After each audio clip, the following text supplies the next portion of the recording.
Police! ভাই!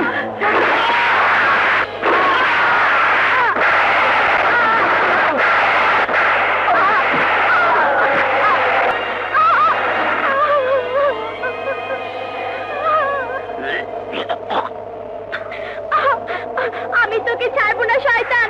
ভাইয়া আসুক, আমি চিৎকার করে ভাইয়াকে বলবো আমার বাবাকে খুন করেছে লায়ন, আমার মাকে খুন করেছে লায়ন, আমার সর্বনাশ করেছে লায়ন। বলবি? তবে তোর ভাইয়াকে না, আল্লাহকে।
আমি পারি না, আমি সহ্য করতে পারি না।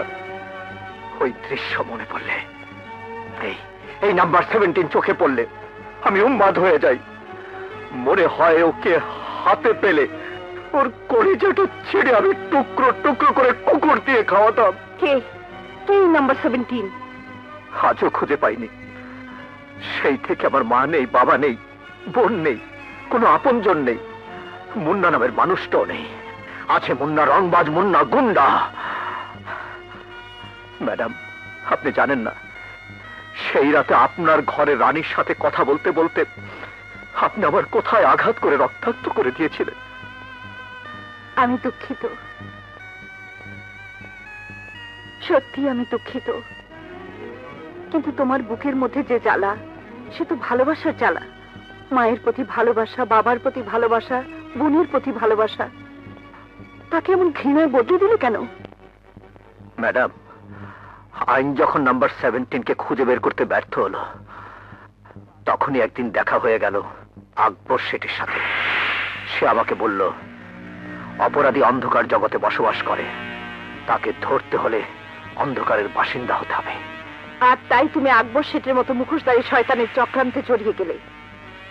আজ তো বুঝতে পারছো, মুন্না হতে পারত মানুষের সহায়, সমাজের বন্ধু, আর সেই হয়ে গেল গুন্ডা, রংবাজ, শয়তানের বন্ধু, মানুষের শত্রু, আইনের দুশমন। এতদিন তাই ছিলে, কিন্তু আজ থেকে তুমি বদলে যাবে। আবার তুমি সেই আগের মুন্না হবে। না, এখন আর তা সম্ভব নয়। 1000 বার সম্ভব। তোমার ভেতরে যে বিবেকটা বেঁচে আছে, আমি তা মন প্রাণ দিয়ে বুঝতে পেরেছি। আমি তোমার মনুষ্যত্বকে বিশ্বাস করি। না না না ম্যাডাম, না। আপনি বিশ্বাস করলেও এই সমাজে আমাকে বিশ্বাস করার মতো কেউ নেই। আমার জন্য সবার মনে শুধু ঘৃণা, ভয়, সন্দেহ আর আতঙ্ক। কেউ কেউ আমাকে বিশ্বাস করতে পারে না, কেউ আমাকে ভালোবাসতে পারে না, কেউ না, কেউ না। কে বলেছে? এখন এই সমাজে এমন মানুষ আছে যে নিশ্চিন্তে তোমার উপর বিশ্বাস করে, ভরসা করে, তোমাকে ভালোবাসে, তোমার জন্য ভাবে, তোমাকে সুন্দর দেখতে চায়। জুতা সঙ্গে দি। দেখি শুয়ে পড়লো কেন? শুয়ে দেখি তো কেমন লাগে। চুলকায় কে? আমিও চুলকাই। চুলকানি রে চুলকানি, চুলকানি রে চুলকানি, চুলকানি রে চুলকানি, চুলকানি চুলকানি দোষ ভালো লাগে না, ওটাই চুলকাই। নাচ, এটা নাচ।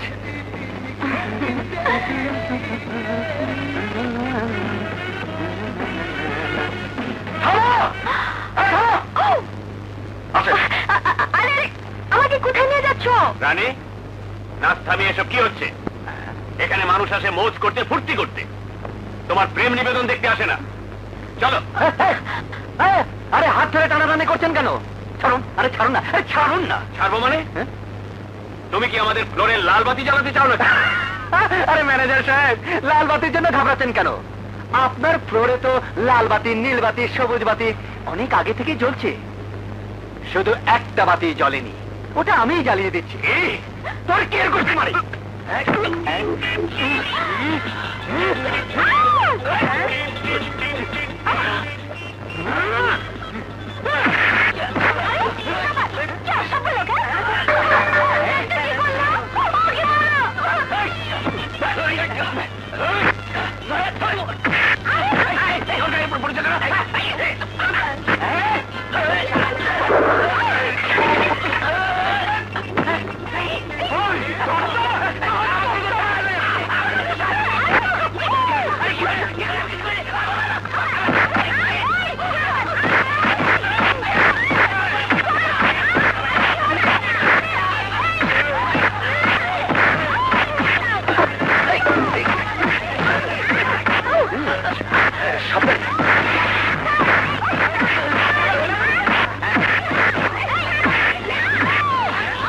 নাচের পোশাকটা বদলাতে হবে আমার। হ্যাঁ চল।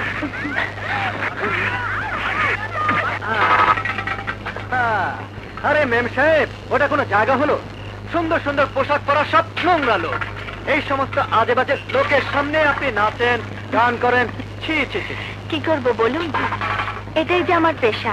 লেখাপড়া তেমন শিখিনি, গান জানতাম আর একটু নাচ শিখে নিয়েছি। না না না মেম সাহেব, গান কি ওসব নোংরা লোকের মধ্যে বিক্রি করা জিনিস? গান হলো প্রাণের জিনিস, প্রাণের। আমার বয়াতে চাচা যখন খোলা গলায় গান গেয়ে উঠতো, বাবা মরার আগে শুধু তোমাদের কথা বলতো, চাচির কথা, আপার কথা, তোমার কথা। তোমাকে এভাবে না পেলে হয়তো কোনো দিনই জানতে পারতাম না চাচি মারা গেছে, আপা হারিয়ে গেছে। আমিও কি কোনোদিন জানতে পারতাম তোমার সে ফুটফুটে ছোট বোনটাই এভাবে খুন হয়েছে, আর তারই মামলা নিয়ে আমি বাজি লড়ছি। রানী,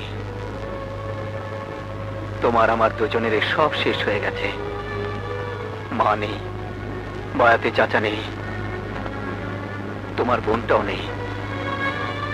আর আপা কোথায় আছে, কিভাবে আছে, কে জানে।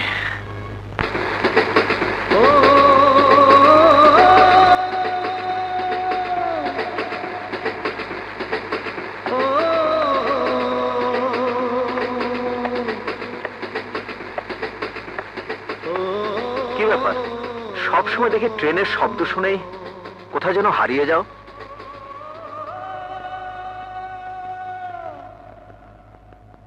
কি ভাবছিলে?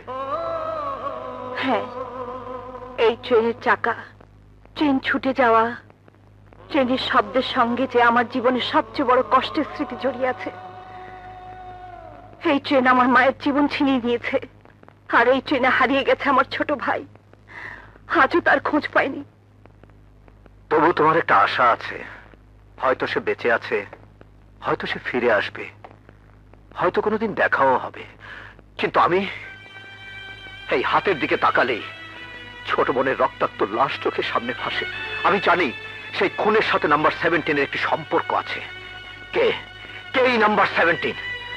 আমি খুঁজে বের করতে পারিনি। একবার যদি তার সন্ধান পেতাম, তাকে কুত্তার মতো পিটিয়ে রক্তাক্ত করে তার কলিজাটা ছিঁড়ে বের করতাম।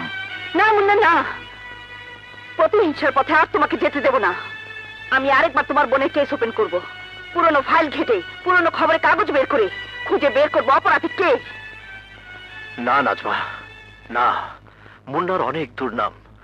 মুন্নাকে কেউ ভালো বলে জানে না। মুন্নার ব্যাপার নিয়ে তুমি মাথা ঘামাতে থাকলে তোমারও দুর্নাম হবে। হ্যাঁ, মুন্না গুন্ডার জন্য মেয়ে যদি ছুটোছুটি করে তবে তার তো দুর্নাম হবেই। কিন্তু মুন্না নামে একজন মানুষের জন্য তার স্ত্রী যদি জীবনও দেয়, তাহলে কেউ দুর্নাম দিতে পারবে না। হ্যাঁ, তোমার আপত্তি আছে আমাকে বিয়ে করতে? হে, তুমি কি বলছো? অনেক ভেবেচিন্তেই বলছি। তোমার আমার জীবনে এক সুতোই গাঁথা হয়ে গেছে। এখন মুন্নাকে আবার সে আগের মুন্না হতে হবে। আর তার জন্য একজন নারী, বান্ধবী, এমনকি প্রেমিকাও যথেষ্ট নয়। মুন্নার একজন স্ত্রীর প্রয়োজন, যে স্ত্রী তার স্বামীকে প্রাণ দিয়ে ভালোবাসবে। একমাত্র বিয়ের মাধ্যমেই দুটো নরনারী স্বামী স্ত্রী হতে পারে। না না, তুমি আরো ভেবে দেখো। এভাবে খেয়ালের বসে হঠাৎ করে। হ্যাঁ, হঠাৎ করে। বেশি ভাবনা চিন্তা করলে শেষে পস্তাতে হয়। তাই বিয়ে হবে, এবং এই সপ্তাহের মধ্যেই হবে।